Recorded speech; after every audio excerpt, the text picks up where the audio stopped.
Chapter 2. What Lucy Found There. "Good evening," said Lucy, but the fawn was so busy picking up its parcels that at first it did not reply.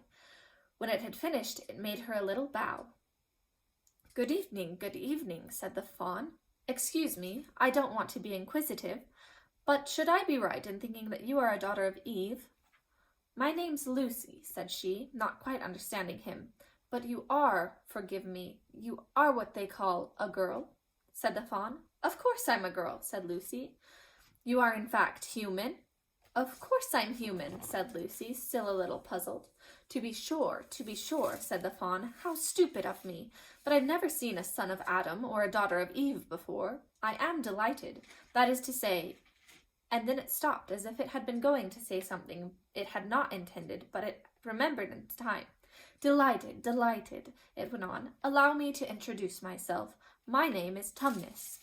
"I am very pleased to meet you, Mr. Tumnus," said Lucy. "And may I ask, Lucy, daughter of Eve," said Mr. Tumnus, "how you have come into Narnia?" "Narnia? What's that?" said Lucy. "This is the land of Narnia," said the fawn, "where we are now. All that lies between the lamp-post and the great castle of Paravel on the eastern sea. And you have come from the wild woods of the west?" I got in through the wardrobe in the spare room," said Lucy.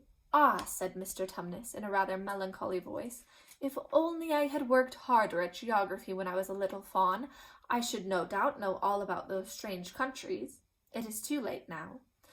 "But they aren't countries at all," said Lucy, almost laughing. "It's only just back there. At least, I'm not sure. It is summer there." "Meanwhile," said Mr. Tumnus, "it is winter in Narnia, and has been for ever so long, and we shall both catch cold if we stand here talking in the snow. Daughter of Eve, from the far land of Spare where eternal summer reigns around the bright city of Wardrobe, how would it be if you came and had tea with me?"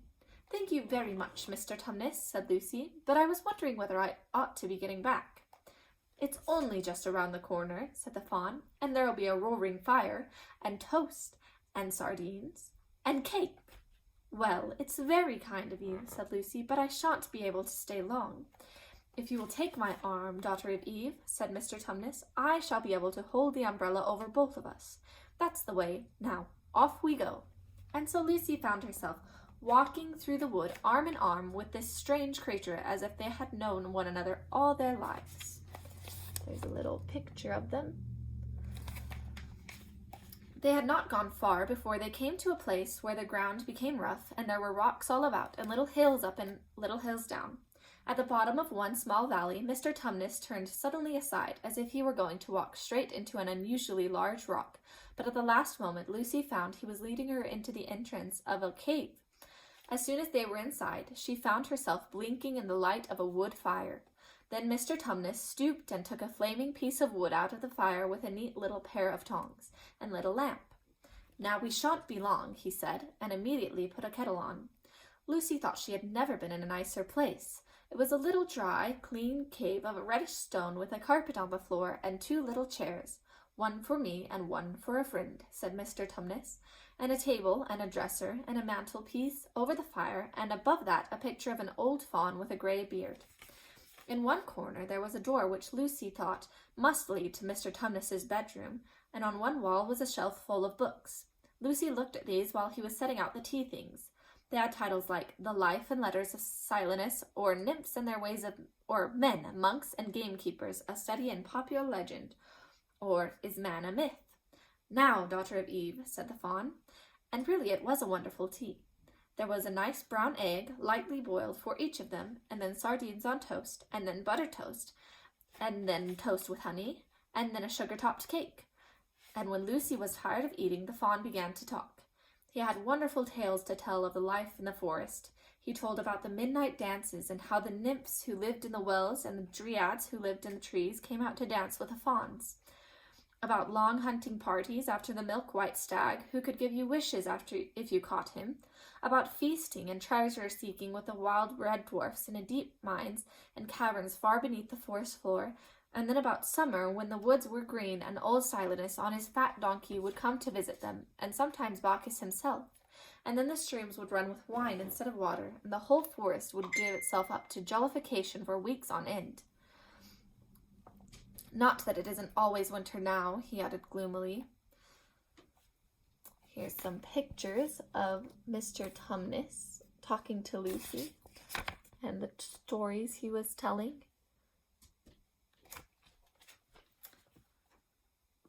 Then, to cheer himself up, he took out from its case on the dresser a strange little flute that looked as if it were made of straw, and began to play. And the tune he played made Lucy want to cry and laugh and dance and go to sleep all at the same time. It must have been hours later when she shook herself and said, "Oh, Mr. Tumnus, I'm so sorry to stop you, and I do love that tune, but really I must go home. I only meant to stay for a few minutes." "It's no good now, you know," said the fawn, laying down its flute and shaking its head at her very sorrowfully. "No good," said Lucy, jumping up and feeling rather frightened. "What do you mean? I've got to go home at once. The others will be wondering what has happened to me." But a moment later she asked, "Mr. Tumnus, whatever is the matter?" For the fawn's brown eyes had filled with tears, and then the tears began trickling down its cheeks, and soon they were running off the end of its nose, and at last it covered its face with its hands and began to howl. "Mr. Tumnus, Mr. Tumnus," said Lucy in great distress. Don't! What is the matter? Aren't you well? Dear Mr. Tumnus, do tell me what is wrong." But the fawn continued sobbing as if its heart would break, and even when Lucy went over and put her arms round him and lent him her handkerchief, he did not stop. He merely took the handkerchief and kept on using it, wringing it out with both hands whenever it got too wet to be any more use, so that presently Lucy was standing in a damp patch. Here he is, crying. "Mr. Tumnus," bawled Lucy in his ear, shaking him, "do stop. Stop it at once. You ought to be ashamed of yourself, a great big fawn like you. What on earth are you crying about?" Oh, sobbed Mr. Tumnus. "I'm crying because I'm such a bad fawn." "I don't think you're a bad fawn at all," said Lucy. "I think you are a very good fawn. You are the nicest fawn I've ever met." Oh, you wouldn't say that if you knew," replied Mr. Tumnus between his sobs. "No, I'm a bad fawn. I don't suppose there ever was a worse fawn since the beginning of the world." "But what have you done?" asked Lucy. "My old father, now," said Mr. Tumnus. "That's his picture over the mantelpiece. He would have never have done a thing like this." "A thing like what?" said Lucy. "Like what I've done," said the fawn. "Taken service under the White Witch. That's what I am. I'm in the pay of the White Witch." "The White Witch? Who is she?" "Why, it is she that has got all Narnia under her thumb. It's she that makes it always winter, and never Christmas. Think of that." "How awful," said Lucy. "But what does she pay you for?" "That's the worst of it," said Mr. Tumnus with a deep groan. "I'm a kidnapper for her. That's what I am. Look at me, daughter of Eve. Would you believe that I'm the sort of fawn to meet a poor innocent child in the wood, one that had never done me any harm, and pretend to be friendly with it, and invite it home to my cave, all for the sake of lulling it to sleep and then handing it over to the White Witch?" "No," said Lucy, "I'm sure you wouldn't do anything of the sort." "But I have," said the fawn. "Well," said Lucy rather slowly, for she wanted to be truthful and yet not to be too hard on him. "Well, that was pretty bad, but you're so sorry for it that I'm sure you will never do it again." "Daughter of Eve, don't you understand?" said the fawn. "It isn't something I have done. I'm doing it now, this very moment." "What do you mean?" cried Lucy, turning very white. "You are the child," said Tumnus. "I had orders from the White Witch that if I ever saw a son of Adam or a daughter of Eve in the wood, I was to catch them and hand them over to her. And you are the first I ever met. And I've pretended to be your friend and asked you to tea, and all the time I've been meaning to wait till you were asleep and then go and tell her." "Oh, but you won't, Mr. Tumnus," said Lucy. "You won't, will you? Indeed, you really mustn't."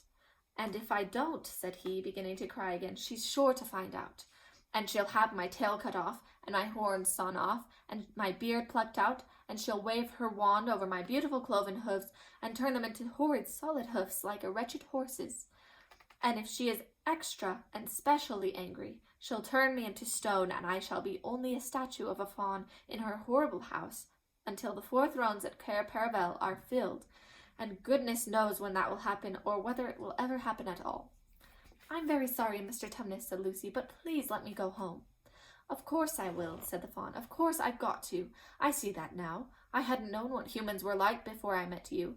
Of course I can't give you up to the White Witch, not now that I know you, but we must be off at once. I'll see you back to the lamppost. I suppose you can find your own way back from there back to Spare and Wardrobe.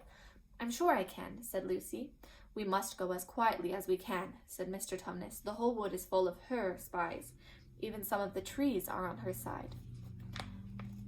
Here they are, going back to the lamppost. They both got up and left the tea things on the table, and Mr. Tumnus once more put up his umbrella and gave Lucy his arm, and they went out into the snow. The journey back was not at all like the journey to the fawn's cave. They stole along as quickly as they could, without speaking a word, and Mr. Tumnus kept to the darkest places. Lucy was relieved when they reached the lamppost again. Do you know your way from here, daughter of Eve? Said Tumnus. Lucy looked very hard between the trees and could just see in the distance a patch of light that looked like daylight. Yes, she said. I can see the wardrobe door. Then be off home as quick as you can, said the fawn, and can you ever forgive me for what I meant to do? Why, of course I can, said Lucy, shaking him heartily by the hand, and I do hope you won't get into dreadful trouble on my account. Farewell, daughter of Eve, said he. Perhaps I may keep the handkerchief? Rather, said Lucy, and then ran towards the far-off patch of daylight as quickly as her legs would carry her.